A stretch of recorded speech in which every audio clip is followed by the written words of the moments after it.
So here we are, the three of us reunited.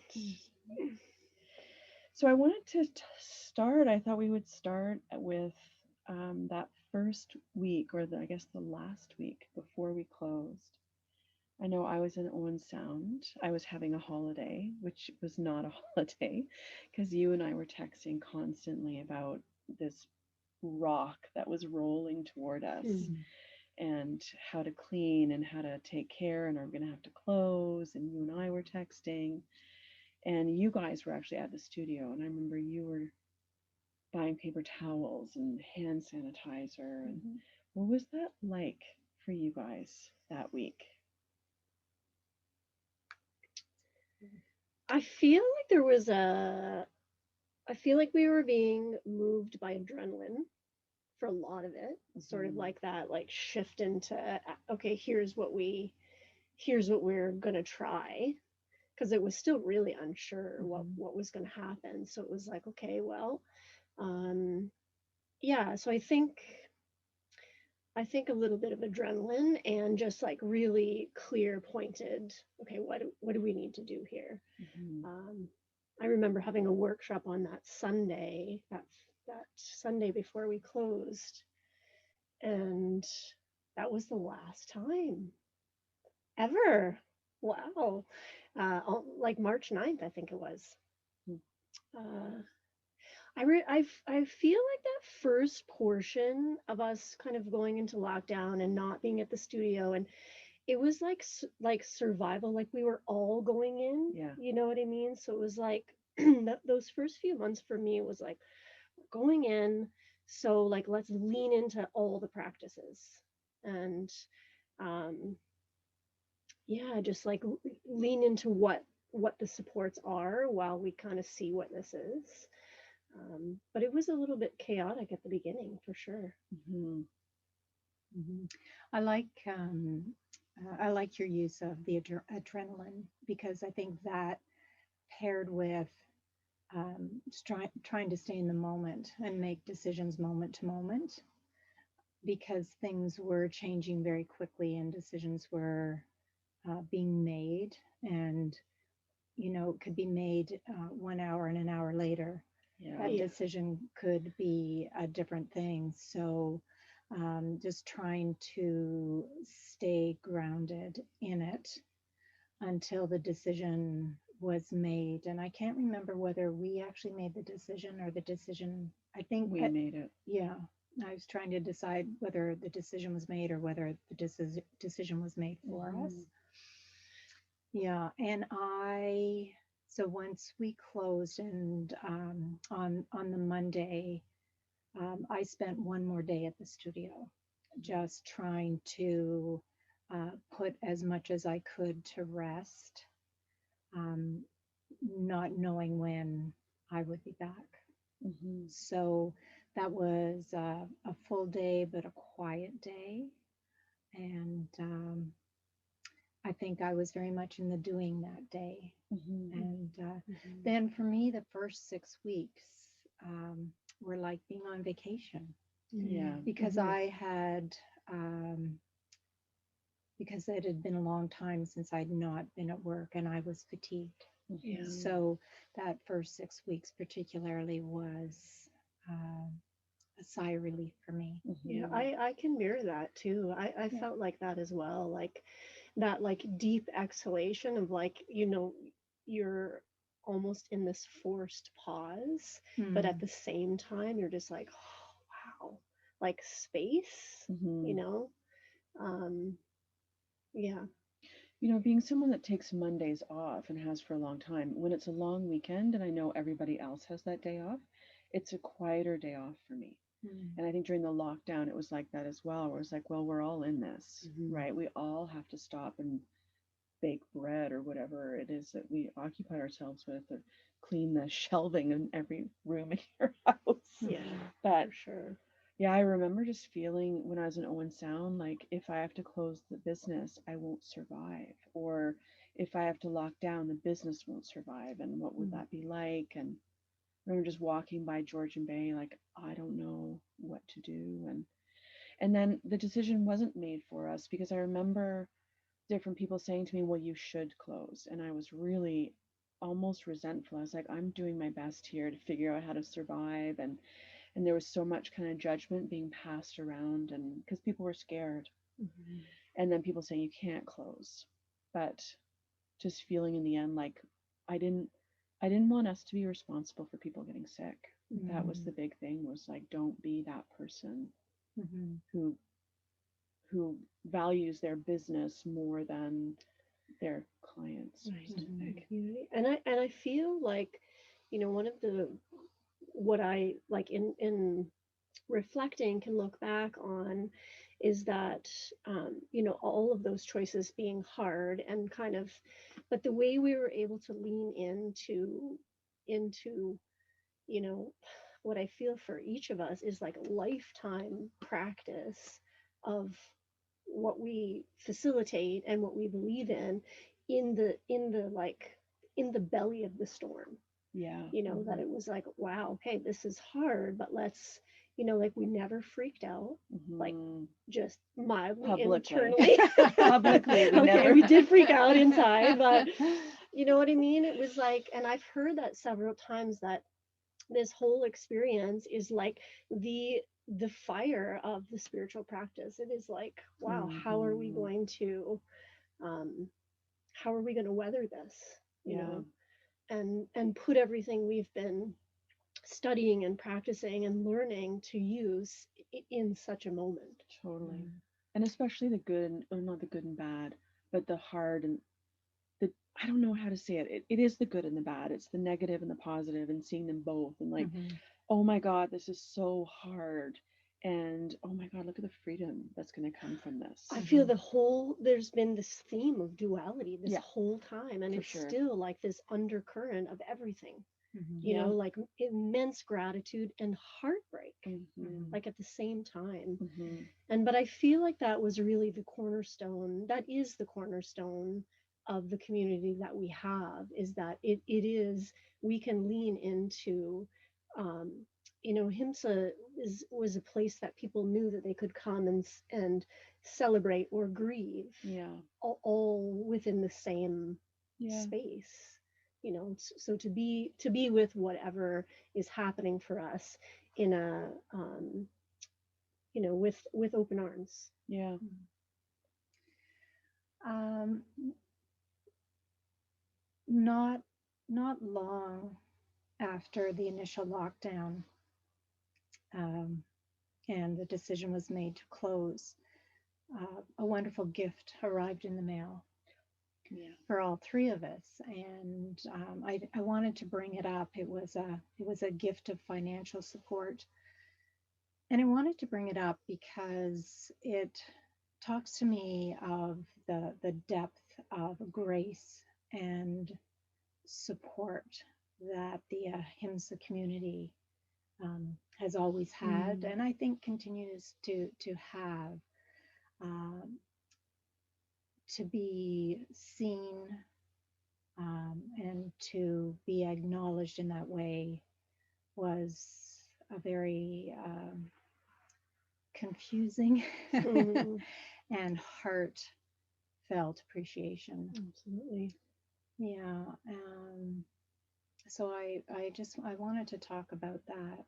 And I don't know whether either of you has anything to say around that.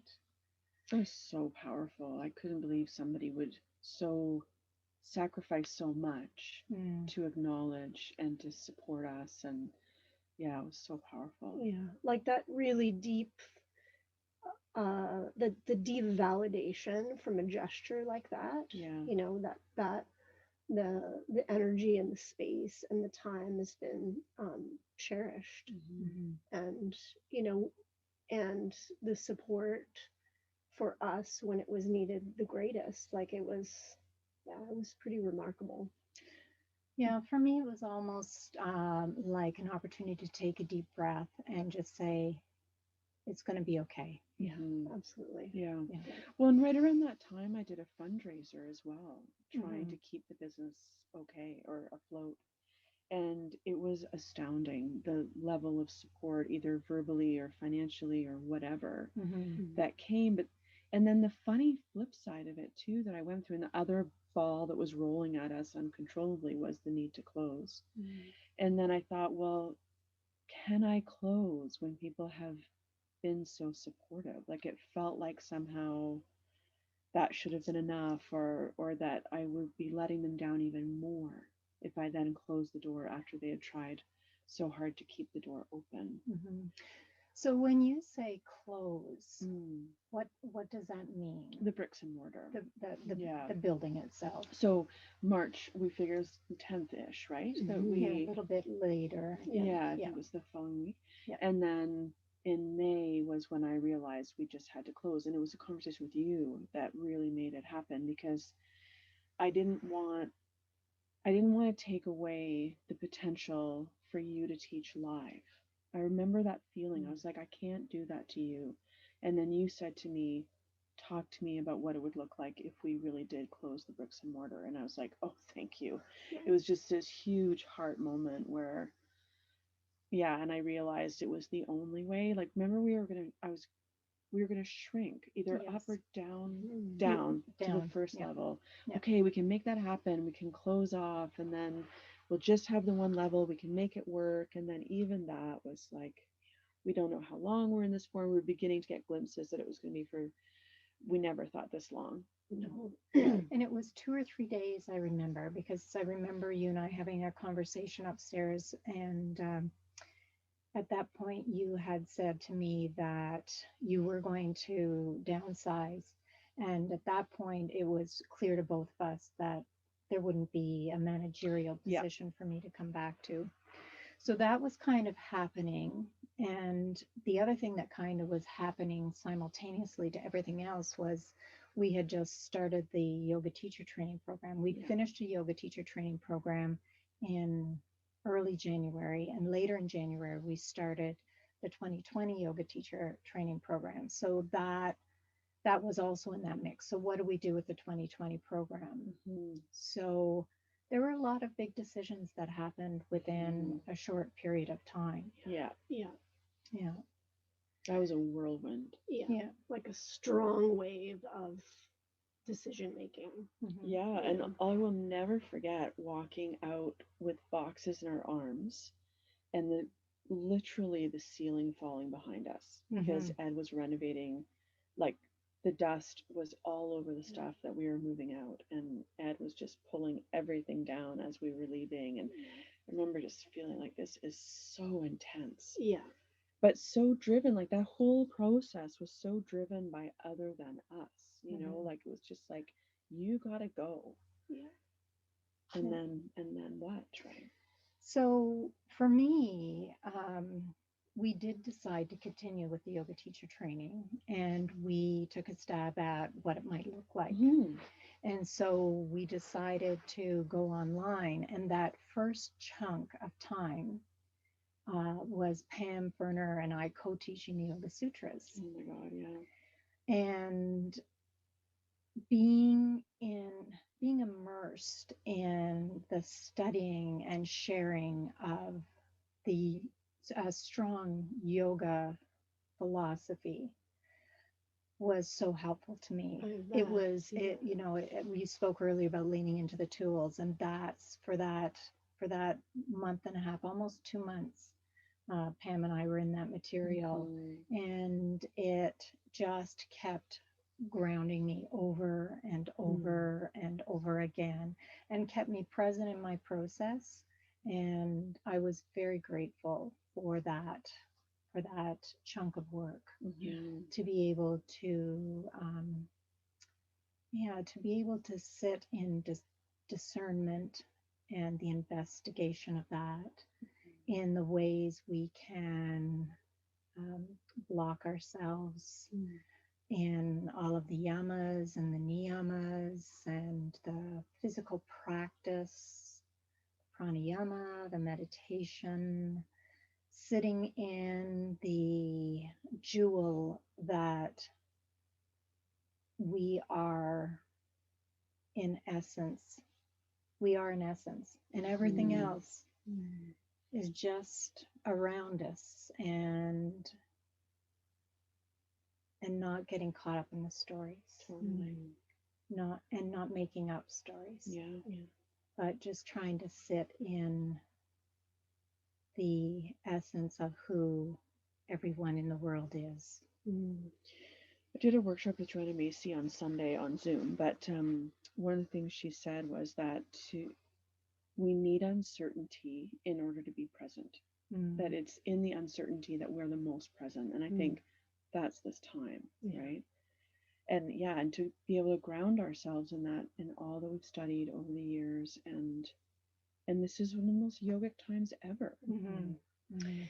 I remember in that first, and it's very similar to what you both are saying, in those first few months, for somebody with a lung issue, Mm-hmm.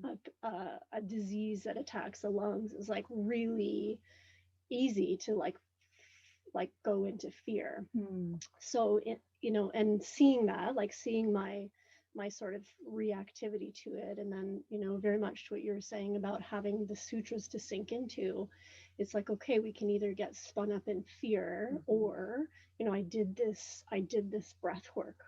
I was so into the breath Mm-hmm. work for Yeah. like 3 months. I was like, okay, so if this is something that is, attacks your lungs, then you have the control over a practice that is going to increase your lung capacity. And, it was like, once I was able to kind of figure out what I could do, like, what can I do? So in Mm-hmm. this, like, I can have this practice or these, and that has turned into like a million, a million practices within a year. But Yeah. the Mhm. first one for me was, okay, this is like, you are on the list of high risk. So how do you not be in the fear of that, and how do you Mm-hmm. find empowerment, and not spin out? And I think that's what we're all saying, is that it doesn't mean we're exempt from feeling the fear of anything. Yeah. It's the Mm. it's that is that we have these tools, and that we can lean into to say, okay, I'm afraid, and that's Mm-hmm. this whole Yes, and duality, right? Yes, and I feel like that should be the completely. statement for that time, because it's like fear and action, Mm-hmm. Mm. like, Mm-hmm. okay, here they are. I remember feeling like, what the hell can I do? I miss my community. I want this business, my career to stay on track. How do I deal with this? I'll try Facebook Live. So up goes the girl with major body image issues onto this ridiculous camera and saying, like, hi, I don't know what Mhm. else to do. Mhm. And it was the same. It's like, okay, what can you do? Yeah. Right? Yeah. And constantly finding that place where we have enough quiet to hear what that answer is Yeah. and not just be in that reactivity and And that's been like a huge, I was saying to somebody the other day, I haven't taught a core class or done a core mm, class personally for almost a year, that my mm, whole, everything within me, all my systems, my heart, everything has just been about cultivating gentleness, like mm, cultivating that spot in the nervous system where I can manage, where I can Mhm. cope, and it's enough. And I'm sure my core is like, hey, don't forget about me over here, but I trust it'll come.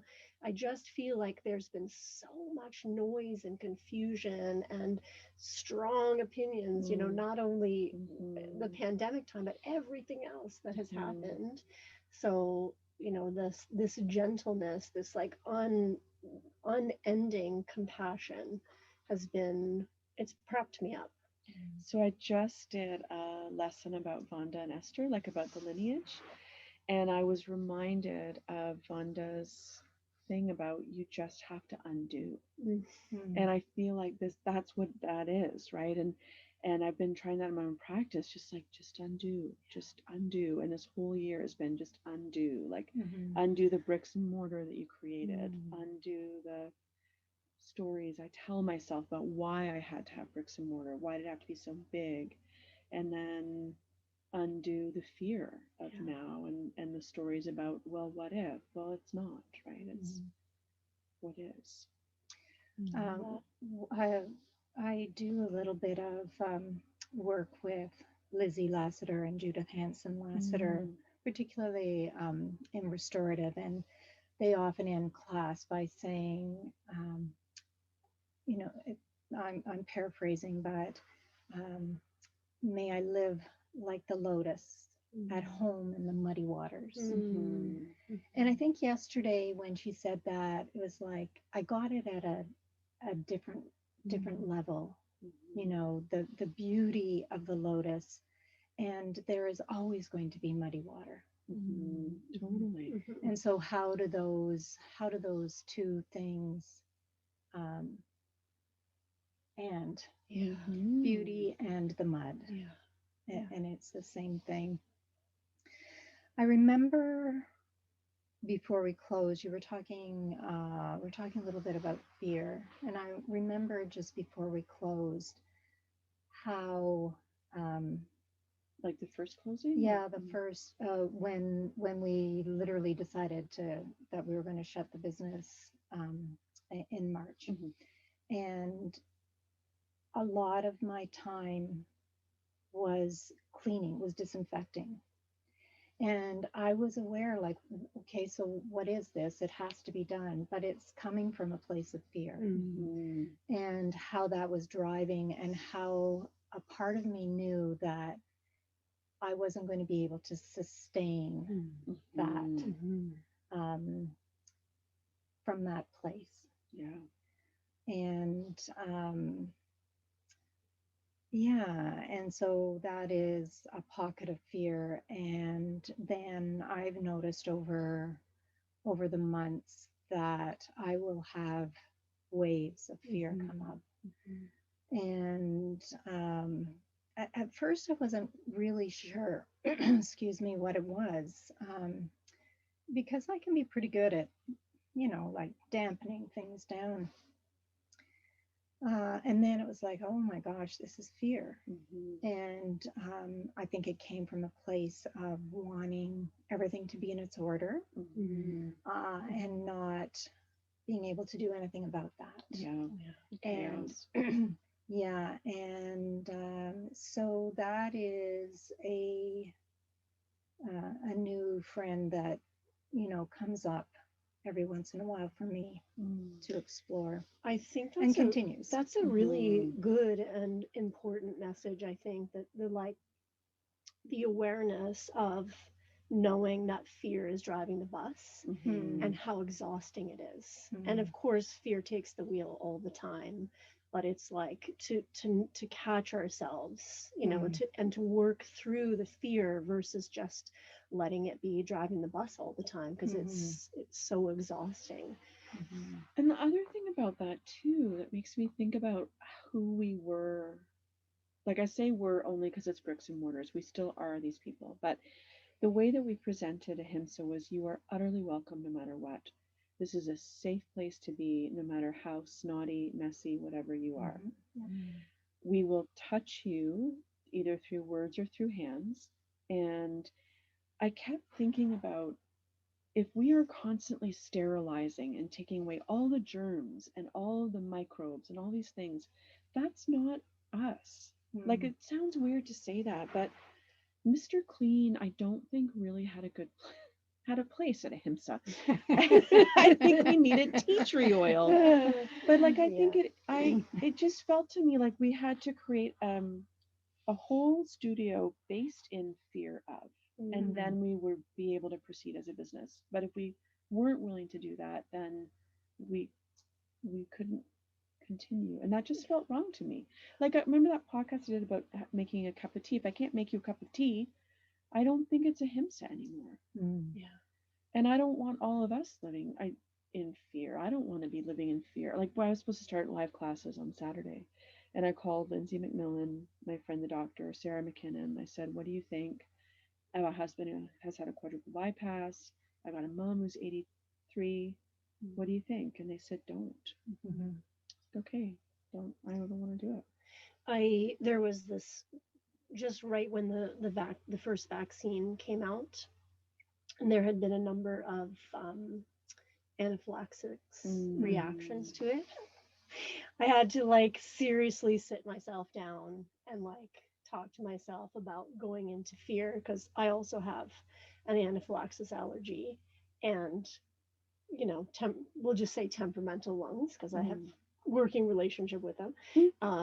But it's that thing. It's like, oh, so you really don't want to get it, and you don't want to get the vaccine right now either. Like, and having to like kind of wrestle and contend with that sensation, and then kind of putting it to the side and just feeling like, okay, just a little longer in my basement. Yeah. But Yeah. it's such an interesting, and I was saying this to Ali a little earlier when we were talking, that it's like we just have to come kind of belly to belly with everything as it comes up, as it rises, and maybe we start or maybe we don't, but it's been like so interesting to be looking down the lens of spring, summer, fall. Like, so what an interesting practice of, what if you still cultivated the ideas? What if you still visioned and dreamt and still kind of created the bones for something, but you had no ties to it, you had no attachment to it? That if it was the right timing and the momentum was there and the safety was there, it's going to happen. But if it isn't, then you're not, I mean, you'd probably still be disappointed, but But how many seeds do you plant, right, for a single zucchini? true. Yeah, Maybe great. zucchinis are bad. Great point. Well, zucchini.